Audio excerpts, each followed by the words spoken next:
Hello and welcome back to Curmudgeon Media. My name's Tom and today we're going to be talking about the Owl House. Again. If you haven't seen my last video breaking down the frankly amazing character writing, you should go do that. And if you haven't seen the show, that video is designed to be a decent, spoiler-free introduction to the series as well. That aside, in this video I want to talk about one of the most important aspects of the show and one which has been bubbling in LGBTQ+ discourse, the relationship between protagonist Luz and her rival-turned-ally Amity. I can't describe how happy I am to see an LGBT relationship displayed so openly in a Western animation and in a Disney cartoon no less. No baiting, no being made to dance around it using technicalities, and no being made to push it to the end of the series.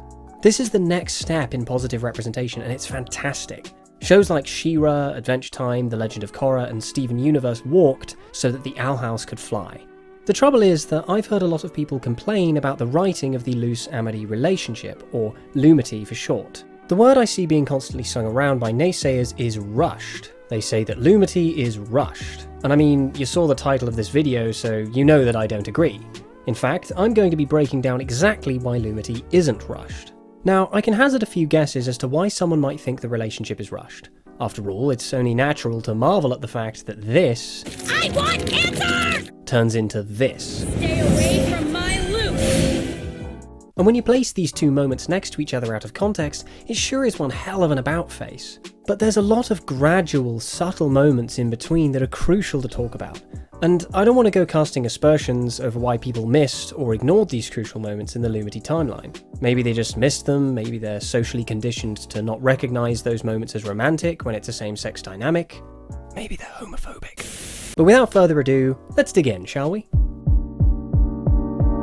First things first, it's crucial to understand that the development of Lumity is intrinsically connected to Amity's arc as a character. In fact, I'd say it has more to do with Amity's development than Luz. I mean, how does this become this? Basically, the romance doesn't happen without certain unsavoury aspects of Amity's character being overcome and deconstructed first. And these negative traits are methodically broken down one by one in various moments throughout the show thus far. These moments may not always appear romantic in nature, but they're still essential steps to the Lumity romance. So, when Amity is first introduced, she comes across a bit like a Wish.com Draco Malfoy, a classist bully who prides themselves in their status and the weight of their family name. In either case, the development of Lumity starts at the end of Season 1, Episode 5, Convention. In this episode, we see some of Amity's negative learned biases in full force. Why are you being so mean, Amity? Because you and your pet are giving witches in training a bad name. We also learn that there are heavy expectations placed upon Amity, which impose a lot of stress upon her as a character. You made me look like a fool in front of the Emperor's Coven. My future! You think it's so easy to be a witch. I have been working my whole life to get to the top. We'll come back to this later, but it's important to note early on because there's a difference between who Amity really is and who she's been encouraged to be by the expectations and responsibilities thrust upon her. At the end of episode 5, Amity's biases are tested to the point that they begin to break. In an outburst of anger and desperation to confirm the biases which have been ingrained into her, she shouts at Luz to admit that she's not a witch. And Luz just says this. I'm not a witch.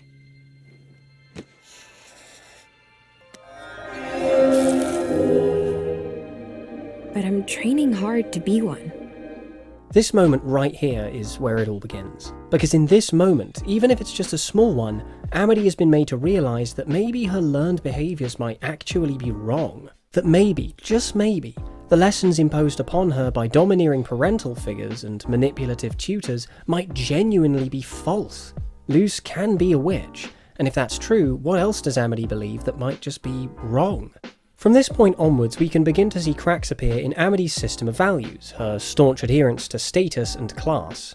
The very next episode, Hootie's Moving Hassle, sees this begin to come into effect. In this episode, we get a better look at some of the people that Amity hangs around with. They're a pretty typical high school popular kid clique, exactly the kind of people you'd hang around with if you prided status above all else like Amity does in the beginning. Leave her alone. It's not her fault she was born without talent. We even learn later on that Amity's parents ingrained this kind of behaviour into her as a kid. Blights only associate with the strongest of witchlings. You may choose a new friend from one of the suitable companions we invited. Regardless, in this episode, Luce and her friends try to perform a moonlight conjuring, a powerful conjuration ceremony, while Amity and her friends try to do the same. Details aside, Luce, Gus and Willow are successful, while Amity and her clique are not, and the difference is friendship. No, really, a magical ritual where you all hold hands, and they can only control the conjured objects by holding hands? This is classic power of friendship kind of stuff right here, because Luce, Gus and Willow actually care about each other. Amity and her friends don't. And when Amity gets a glimpse at what Luce and co did and she could not, she realises this. This moment is super subtle, but once again, it's another moment where Amity's negative, learned behaviours begin to unravel. And of course, throughout the series, Amity spends less and less time with her bully friends and grows closer with Luce, Gus and Willow. But more on that later.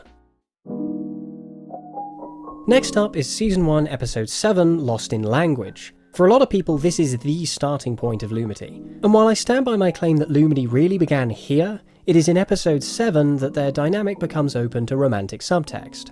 There are a couple of reasons that this episode is so important. Firstly, Luce discovers that there's more to Amity than meets the eye.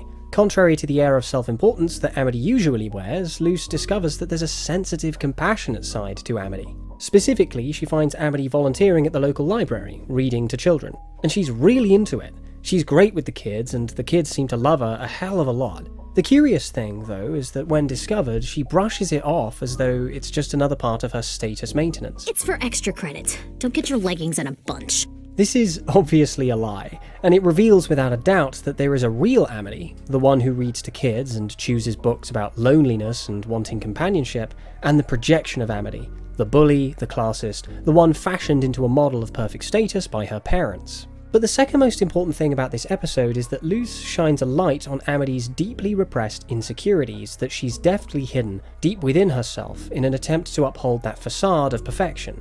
This is where the connection between Luce and Amity begins to kindle. So in this episode, Luce discovers Amity's secret room hidden in the library.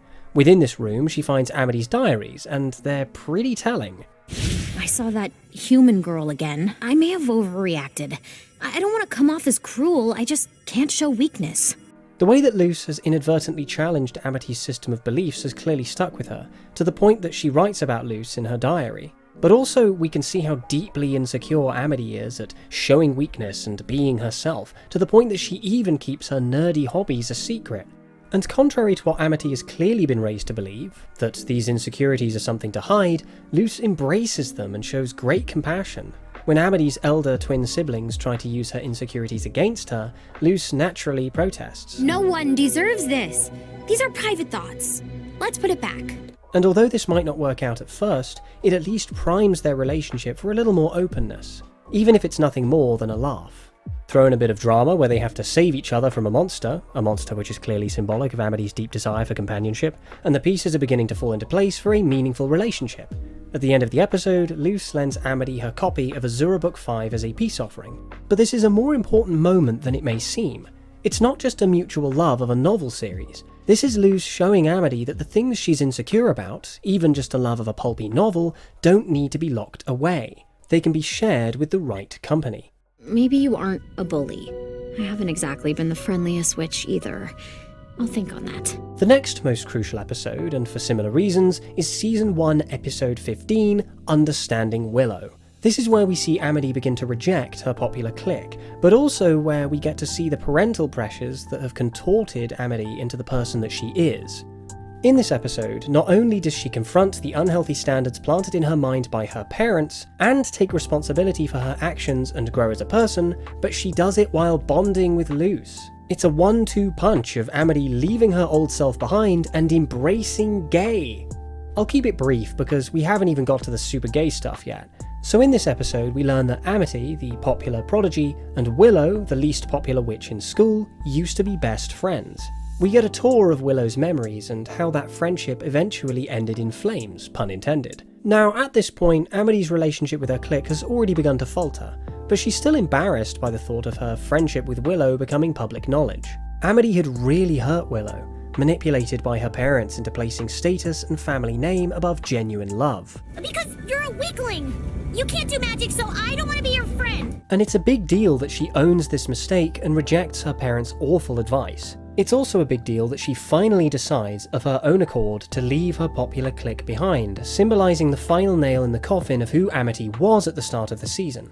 But Luce isn't here by accident. Even when faced with some of Amity's least proud moments, Luce expresses compassion and understanding because, well, she's Luce. At this point, with the library incident and now this, Luce knows Amity in a way that no one else does, and has shown honest kindness that Amity doesn't think she deserves. So Amity has more or less overcome her unsavoury traits, embraced her insecurities, and her dynamic with Luce has grown to a level of openness and understanding that primes the two for what comes next. Next comes the part where the actual romance starts to manifest itself. Gay confusion. Now, by this point we can already tell that Amity has begun catching thoughts about Luce, and doesn't herself quite understand them.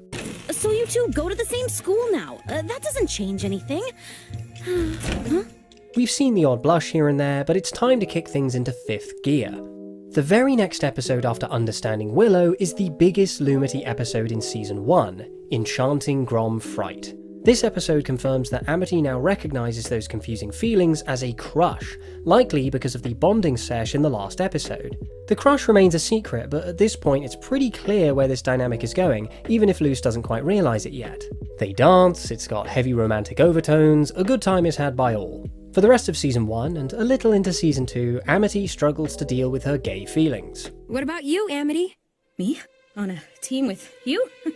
Running around in cute uniforms? Sweating? I gotta go! Yup, we've reached the stage where the crush has begun messing with Amity's brain wires and is making her behave in perplexing ways that even she doesn't understand.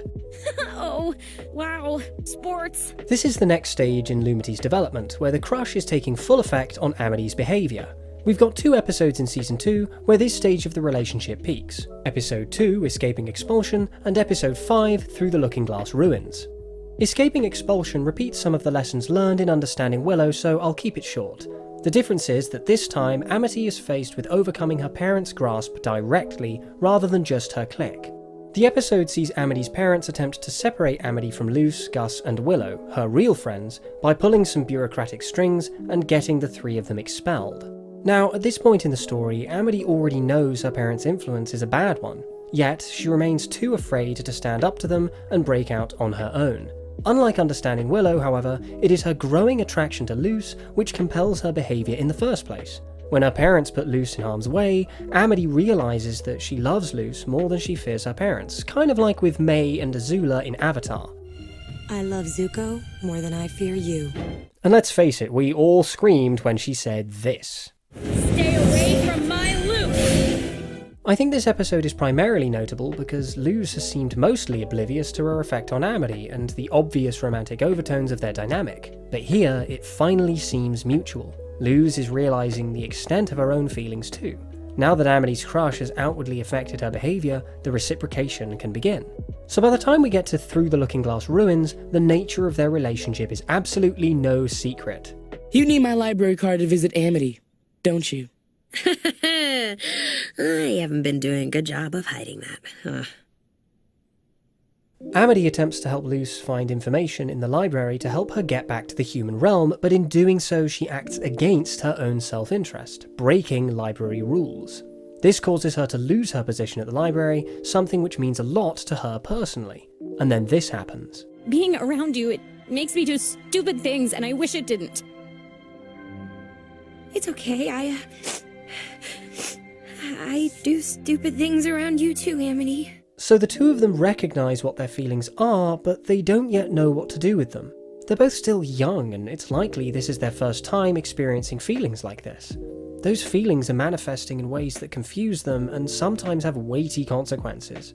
Of course, this is still a kids' show, so they patch things up by the end of the episode, but then this happens. You always have a way of sneaking into people's hearts. This is a big deal. for very self-evident reasons. But it's more than just a kiss. Yeah, it's the first time we've seen the two share a moment of romantic and physical intimacy, but more importantly, it shows that they're beginning to figure out what to do with these feelings they've been lugging around. Fast forward 3 episodes, and our characters are now in the prime stage of their development to act upon their feelings. Do you want to go out with me? Oh, I was so ready. And that's where we are right now, as of writing this video. And everything leading up to this point has been calculated, considered, and careful storytelling. I really don't understand how anyone can call this rushed. They're still learning, they're still piecing this thing together, and if that's not a sign that Lumity isn't rushed, I don't know what is. Anyway, I've been talking too long. I hope you enjoyed this video. Drop a like if you did, and let me know down below what your thoughts are. Do you think Lumity is being handled well? Do you think there are things that could have been handled better? Comment below. Subscribe if you'd like to see more, and you can expect more Owl House content in the future. But until then, I'll see you in the next video.